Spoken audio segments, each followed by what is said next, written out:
Good morning and Jai Hind to all of you. This is Rashmi Singh from VS Memorial Public School. Today I am going to teach you Geography of Class 6. This is the chapter 2, Latitudes and Longitude. So what is there in the chapter? The most convincing proof about the shape of the Earth has been given by the photographs taken by the astronauts and the orbiting satellites. The shape of the Earth is like a sphere, but the actual measurement proved that the Earth is not a perfect sphere. So basically ये कहा गया है कि जो astronauts थे या जो satellites के द्वारा हमको पिक्चर्स मिले हैं अर्थ के, उससे तो अर्थ को आपको देख के यही लगेगा कि एक स्पीयर है, एक स्पीयर के शेप में अर्थ है। पर अगर एक्चुअल मेजरमेंट ने ये बताया कि नहीं, अर्थ एक परफेक्ट स्पीयर नहीं है, मतलब पूरी तरह एक स्पीयर नहीं है, पूरी तरह एक सर्कल शेप में नहीं है। Earth is slightly bulging at the equator and flatten at the poles. Thus, the pole diameter of the Earth is 44 kilometers shorter than the equilateral diameter. But for all the practical purpose, we considered the shape of the Earth as a sphere that is like a ball.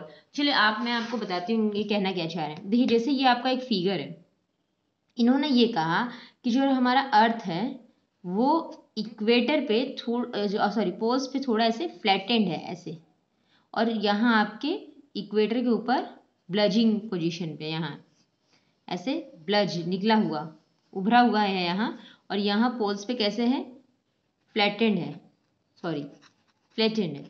और ये इन्हें पता कैसे चला, जब यहाँ से north pole से और साउथ पोल ईस्ट से वेस्ट के बीच का डिस्टेंस चेक किया, क्योंकि अगर कोई चीज़ सर्कल है तो आप उसका डायमीटर चाहे नॉर्थ से साउथ लीजिए चाहे ईस्ट से वेस्ट लीजिए, डायमीटर सेम आएगा कि नहीं। बट जब हमने इसके बीच का डिस्टेंस निकाला तो ये देखा कि नॉर्थ टू साउथ के बीच का डिस्टेंस ईस्ट टू वेस्ट के बीच का डिस्टेंस से 44 किलोमीटर कम है। 44 किलोमीटर कम है, मतलब अगर किसी ने आपसे ये पूछा कि अर्थ का डिस्टेंस और साउथ के डिस्टेंस और ईस्ट और वेस्ट के डिस्टेंस में क्या डिफरेंस है, तो ये कह सकते हैं कि अर्थ का जो डायमीटर है नॉर्थ टू साउथ 44 किलोमीटर कम है किससे, ईस्ट टू वेस्ट। जैसे अगर हम मान लीजिए यहाँ समझने की कोशिश करें, जैसे मान लीजिए थोड़ा मेरा टेढ़ा मेढ़ा अर्थ बन रहा है, अगर हम ऐसे डिस्टेंस ले, ये हमारा डायमीटर समझ लीजिए, तो ये तो आपका ईस्ट हो गया, ये आपका हो गया west, and this is the north and this is the south. तो हमने ये कहा कि जो नॉर्थ टू साउथ के बीच का डिस्टेंस है वो 44 किलोमीटर कम है किससे, ईस्ट टू वेस्ट, या आप ये कह सकते हो कि ईस्ट टू वेस्ट 44 किलोमीटर ज़्यादा है नॉर्थ टू साउथ में। आई होप आप समझ में आ गया। या और इससे समझ सकते हैं कि अगर मान लीजिए नॉर्थ टू साउथ की डिस्टेंस x है तो ईस्ट एंड वेस्ट की डिस्टेंस कितनी हो जाएगी, x प्लस 44, क्योंकि वो 44 किलोमीटर इन दोनों की इससे 44 किलोमीटर ज़्यादा है। क्यों, क्योंकि हमारा जो अर्थ है वो पोल्स पे फ्लैटेंड है और इक्वेटर पे, ये आपकी इक्वेटर वाली लाइन है, थोड़ी मेरी टेढ़ी ड्राइंग थोड़ी टेढ़ी मेढ़ी बन गई है, इसको समझ जाइएगा। तो इक्वेटर वाली जो लाइन है, जो आपका डायमीटर है यहाँ उभरा हुआ है, ठीक है। अब नेक्स्ट इन्होंने क्या कहा है, नेक्स्ट इन्होंने कहा है it is easy to locate a place on a flat surface with reference to another place since the spherical objects like the earth neither have a corner sides not top and bottom, it is difficult to locate a place on it. Every point on a ball is like any other point. Therefore, in order to know the location direction of place on the surface of the earth, we have to develop some method or technique.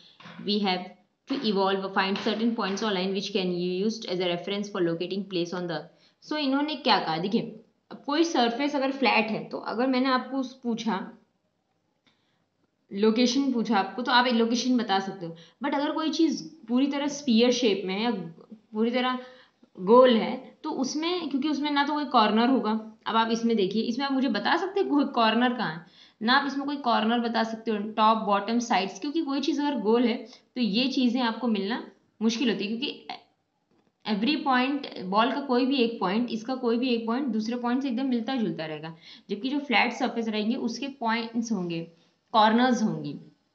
तो इन्होंने कहा कि कोई ना कोई चीज़ तो हमको method ढूंढना पड़ेगा ना, कि हम जिससे कि लोकेशंस निकाल सके, डिस्टेंस डिफरेंस पता कर सके। The earth rotate on it axis which is the imaginary line, the end points of the axis of the earth are called poles. So ये फिगर है हमारा, फिगर में इन्होंने क्या कहा देखिए फिर से पढ़ लेते हैं। The earth rotate on its axis, earth अपने एक्सिस पे रोटेट कर रहा है, जी हाँ, अर्थ अपने एक्सिस पे रोटेट कर रहा है और वो एक इमेजिनरी लाइन है। ये देखिए, ये आपको ब्लैक कलर की लाइन दिख रही होगी, अर्थ एक्सिस करके लिखा है ना। ये बच्चों, ये आपका क्या है, ये इमेजिनरी लाइन है जिस पे अर्थ रोटेट करता है। अर्थ ना अपने एक्सिस पे थोड़ा सा टिल्ट होकर, मतलब हल्का से झुक कर तब रोटेट करता है, इसीलिए ये इमेजिनरी लाइन ऐसे तिरछी बनी हुई है, स्लाइटिंग है थोड़ा। और ये जहाँ एंड होते हैं इन्हें क्या कहते हैं, पोल्स। जहाँ ये एंड होते हैं उन्हें क्या कहते हैं, पोल्स। देखिए इन्होंने लिखा है, ये नॉर्थ पोल हो गया आपका और ये साउथ पोल हो गया। The pole which points towards the north is north pole, the other point is south pole। सीधी सी बात है, जो नॉर्थ की तरफ पोजीशन करेगा वो आपका नॉर्थ पोल हो जाएगा, जो साउथ की तरफ पोजीशन करेगा वो आपका साउथ पोल हो जाएगा। The two poles can be used at two fixed points। इसको आप दो फिक्स पॉइंट्स कर सकते हो क्योंकि north south direction, north pole south pole तो आपका सेम ही रहेगा। We can divide the earth into equal parts by dividing an imaginary line midway between the north pole and the south pole। This line is a circle, we call it equator। देखिए इन्होंने ये कहा कि हम अर्थ को एक imaginary line से दो पार्ट्स में डिवाइड कर सकते हैं। देखिए ये एक पार्ट हो गया और एक पार्ट ये हो गया आपका, इन दोनों पार्ट्स में आप अर्थ को डिवाइड कर सकते हो। इसको डिवाइड करने वाली ये जो बीच में लाइन गई है ये एक्चुअली एक बड़ा सा सर्कल है। अगर हम इसको अर्थ को बीच से कट कर देंगे तो आपको दो पार्ट्स मिलेंगे कि नहीं। एक पार्ट तो आपका यहाँ ड्रॉ कर लेते हैं, एक पार्ट आपका ऐसे ये सेमी सर्कल हो जाएगा और एक पार्ट ऐसे ये सेमी सर्कल होगा। तो ये जो बीच में बड़ा सा सर्कल बनेगा, या आप इसको लाइन भी कह सकते हो, जो बीच में बड़ा सा सर्कल बनेगा ये आपका क्या है, इक्वेटर है। इक्वेटर अर्थ को दो पार्ट में डिवाइड करता है, ठीक है, दो पार्ट में डिवाइड करता है। यहाँ कौन सा पोल था, साउथ पोल, तो ये कौन सा हेमिस्फीयर होगा, साउदर्न हेमिस्फीयर। साउदर्न हेमिस्फीयर, ये कौन सा हेमिस्फीयर होगा बच्चों, ये होगा नॉर्दर्न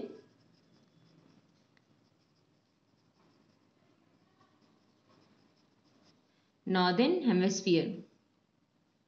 सो अगर आपको पूछा किसी ने कि इक्वेटर क्या करता है, इक्वेटर अर्थ को दो पार्ट में डिवाइड करता है। इक्वेटर ही सबसे बड़ा सर्कल भी होता है अर्थ पे, क्योंकि उसके बाद धीरे धीरे जो सर्कल की, जब हम लॉन्गिट्यूड लैटिट्यूड पढ़ेंगे ना तब हम आपको समझाएंगे, तो आप समझ जाओगे।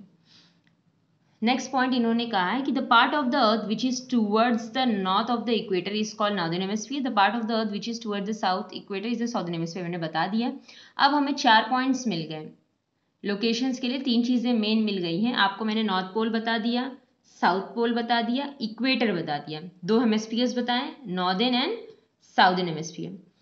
अब हम नेक्स्ट में आपको बताएंगे लैटिट्यूड्स के बारे में, लॉन्गिट्यूड्स के बारे में, टाइम जोन और स्टैंडर्ड टाइम। सो ये छोटे छोटे पॉइंट्स, छोटे छोटे आपके पार्ट्स होंगे। आई होप आपको समझ में आ जाएगा। नेक्स्ट पार्ट के लिए नेक्स्ट डे। थैंक यू, जय हिंद।